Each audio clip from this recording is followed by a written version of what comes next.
একটা তথ্য জানিয়ে রাখি যে সাকিব যেহেতু আরেকটা টাইম জোনে আছেন, সাকিবের এখানে এখন হচ্ছে রাত 12টা, সাকিব আমি যদি ঠিক করে থাকি। না না, দুইটা রাত দুইটা 2টা? ও, রাত 2টা। সাকিব এতক্ষণ মানে আমরা উনার কাছে যা শুনেছি যে দুই মেয়েকে সময় দেওয়া এবং নানা কারণে উনার ব্যস্ত জীবনী যাচ্ছে।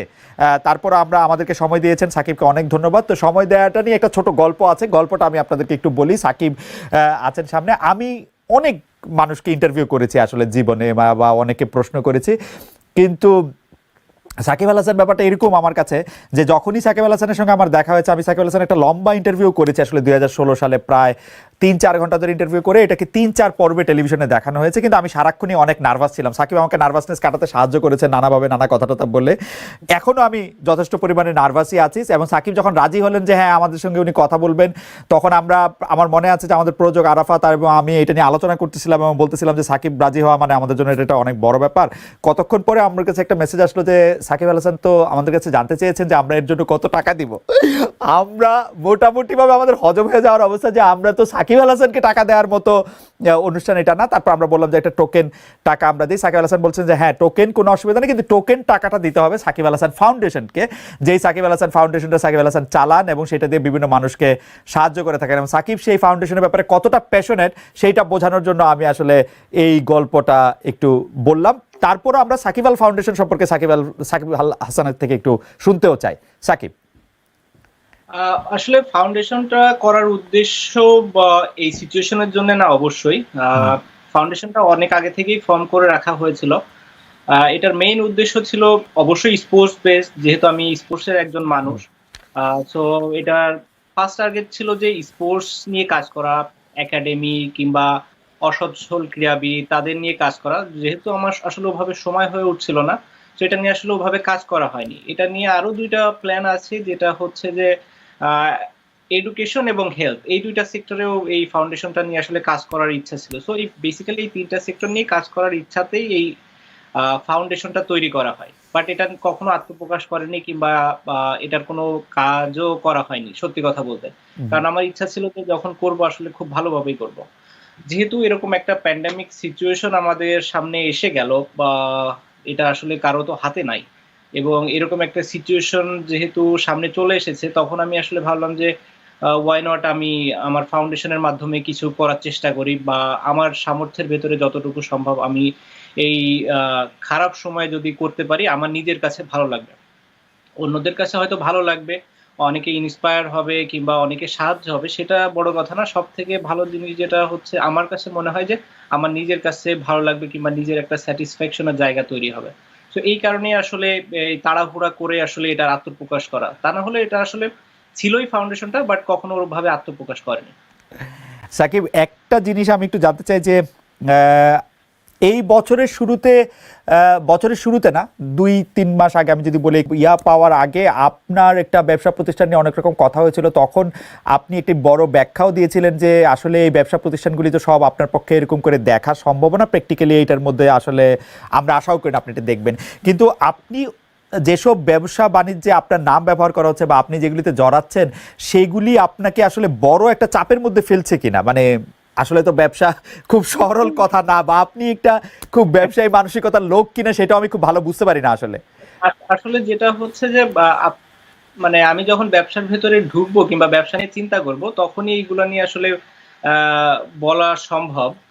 আহ, একটা জিনিস যেটা হচ্ছে যে হ্যাঁ, যেগুলোর সাথে আসলে আমার নাম আছে, অবশ্যই আমার সেখানে রেসপন্সিবিলিটি আছে কিংবা থাকবে, এটা স্বাভাবিকই। এবং সেই জায়গাটাতেও আসলে আমার শিক্ষা নেওয়ার বিষয় আছে যে এইগুলা কিভাবে আরো বেটার ওয়েতে রান করা যায়, কিভাবে আরো অর্গানাইজড ওয়েতে রান করা যায়, এবং কোনো ল্যাব ছাড়া কিংবা কোনো গাফিলতি ছাড়া যেন সব কাজগুলো সম্পন্ন হয়, সেটা কিভাবে ঠিক করা যায়, সেটা অবশ্য আমার দায়িত্বের ভেতরই পড়ে। আপনার বন্ধু দীর্ঘকালের, আমি যদি বলি যে আপনারা একসাথে অনেক লম্বা সময় খেলেছেন, তামিম। তামিম আমার কাছে মনে হয় যে বাংলাদেশে যে কয়জন আমরা দেখেছি যে টেলিভিশনে উপস্থাপনা করেন, তার মধ্যে তামিমকে আমার অসাধারণ মনে হচ্ছে যে অসাধারণ উপস্থাপনা করছেন, অসাধারণভাবে খেলোয়াড়দের সঙ্গে কথা বলছেন। ইতিমধ্যে মাহমুদুল্লাহ রিয়াদ, মুশফিক, মাশরাফি, কাল কিছু সিনিয়র ক্রিকেটারের সঙ্গে কথা বলেছেন, আপনার সঙ্গে আপনি সেগুলি দেখেছেন কিনা, আপনার সঙ্গে তামিমের এরকম কথা হওয়ার কোনো জায়গা আছে কিনা, এটি একটু বলে আমি মূল প্রসঙ্গে আসি, যেটি বলতে চাইছি। আমি পর্ব যদি বলেন তাহলে মনে হয় দুটা দেখেছি, দুইটা পর্ব দেখা হয়েছে। যেহেতু আসলে টাইমের ডিফারেন্স থাকে, পরে অবশ্যই ইউটিউবে দেখা যায়, এবং যে দুইটা পর্ব দেখা হয়েছে আসলে পরে ইউটিউবেই দেখা হয়েছে। যেটা হয় যে আসলে দুই মেয়েকে সামলানোর পরে যতটুকু সময় থাকে চেষ্টা করি নিজেকে কিভাবে দেয়া যায়। বাচ্চা দুইজনই এখন ঘুমের অবস্থায় আছে, দুই বাচ্চাই মানে ঘুমিয়ে পড়েছে। তো যদিও ছোট বাচ্চা উঠে যাবে, ও হয়তো নেক্সট 1-2 ঘন্টার ভেতরেই উঠে যাবে। নরমালি প্রতি 3 ঘন্টা পর পর উঠে খাই, ডাইপার চেঞ্জ করতে হয়, এবং তারপরে আবার আবার ইয়েতে যায়, ঘুমায় যায়। সো এই কারণেই একটা ব্রেক আসে। এই কারণে আসলে টাইমটা আপনার সাথে ওইভাবে অ্যাডজাস্ট করা। আচ্ছা, তো এইটা এটা এটা এটা এটা ফ্যান্টাস্টিক। আমি যেটি বলতে চাইছিলাম, তামিম যাদের সাথে কথা বলছেন, মানে মুশফিক, রিয়াদ, মাশরাফি কিংবা নতুন খেলোয়াড়দের মধ্যে তাসকিন বা রুবেল, তাদের সব কথোপকথনে বা সব আলোচনায় কিন্তু আলাদাভাবে আপনার কথা আসছে। মানে আপনার যে প্রভাব বা আপনার যে আপনাকে যে মিস করা, আপনারকে যে মনে করা, সেটি কিন্তু একটি বিশাল জায়গা থেকে আছে আমাদের যারা খেলোয়াড়। কারণ আপনি দেখবেন আলাপ হচ্ছে মাশরাফি এবং তামিমের মধ্যে, প্রশ্ন হচ্ছে তামিম মাশরাফিকে প্রশ্ন করছেন যে আপনি এটা এখানে কেন করছেন বা এই ডিসিশন কেন নিচ্ছেন। মাশরাফি কিন্তু আপনার কথা আলাদা করে বলছেন এবং সেখানে আপনার ক্যারেক্টার আমরা কিছুটা বুঝতে পারছি। তো আপনার যে এই সময়টা, যে সময়টার মধ্যে আপনি আসলে ক্রিকেট খেলতে পারছেন না, এই সময়টা আপনি কিভাবে কোপ আপ করছেন, যে মানে দলের ভেতরে বাইরে আপনার যে অবস্থান সে সবকিছু মিলিয়ে? সিচুয়েশন তো অবশ্যই আমার জন্য খুবই ডিফিকাল্ট, টাফ, বাট একটা দিক থেকে ভালো, মানে খারাপের ভেতরে আমি সবসময় ভালো কিছু খোঁজার চেষ্টা করি। মানে কোনো সময় যত খারাপ সিচুয়েশন থাকে আমি চেষ্টা করি যে ওখান থেকে ভালো কোনো একটা জিনিস নেয়ার। তো এর ভেতরে ভালো জিনিস হচ্ছে, যেহেতু ওয়াইফ প্রেগনেন্ট ছিল, লাস্ট মোমেন্ট ছিল, ওই সময় পাশে থাকাটা খুব ইম্পর্টেন্ট। তো যেটা এবার থাকতে পেরেছি, প্রথম সন্তানের সময় থাকতে পারিনি। সো এটা একটা ভালো দিক। বাচ্চা হয়ে গেল, টেক কেয়ারও করার সুযোগ পাচ্ছি, ফার্স্ট বাচ্চার সময় সেটা পারিনি।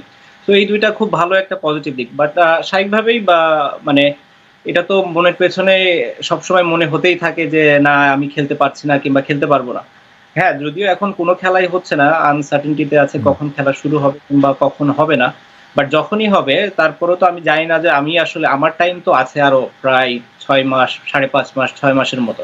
আমার তো অতদিন বাকি আছে। সো যদি নেক্সট 1 মাস পরে খেলা শুরু হয়ে যায়, তো আমি আরো 4 মাস, 5 মাস, 6 মাস পরে খেলবো।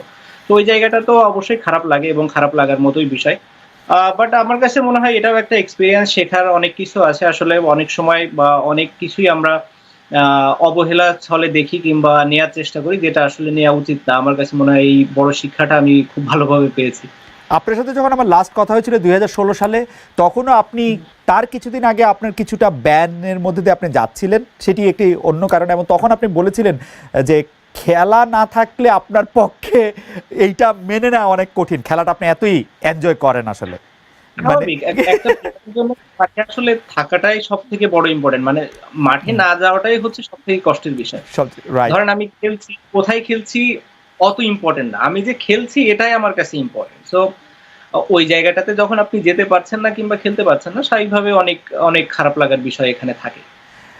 সাকিব, আপনার কাছে আরেকটু সিরিয়াস বিষয়টা কথা বলি। আপনি সর্বশেষ আমরা দেখেছি যে আপনি খেলোয়াড়দের অধিকার নিয়ে একটি সংবাদ সম্মেলন করেছিলেন, খেলোয়াড়রা আপনাদের পাশে ছিলেন এবং কিছু কিছু বিষয় যেগুলি খুবই যৌক্তিক বোর্ডের কাছে আপনি আসলে উপস্থাপনও করেছিলেন। সেই উপস্থাপন করে আপনি যেই দাবিগুলি জানিয়েছেন তার কতগুলি মানা হয়েছিল সঙ্গে সঙ্গে, তার কতগুলি কিছুদিন পরে মানা হয়েছিল। সেই দাবিগুলি সম্পর্কে বা সেই বিষয়গুলি নিয়ে আপনি আর কোনো খোঁজ রাখছেন কিনা, বা কেউ আপনার কাছে আর কোনো কিছু বলছে কিনা, আপনার কাছে কতটা কি মনে হচ্ছে যে সেই দাবিগুলি কতটা মানা হয়েছে? আসলে আমি শিওর যে প্লেয়াররা সবাই সবার সাথে তো ডিসকাস করেই, বাট আমার কাছে মনে হয় যে মোটামুটি বেসিক যে বা চাওয়া পাওয়া প্লেয়ারদের ছিল সবগুলাই ফুলফিল হয়েছে। দুই একটা হয়তো যেটা হয়নি, যেটা হতে আসলে সময়ও লাগবে, তো ওইটার জন্য আসলে ওয়েট করতে হবে।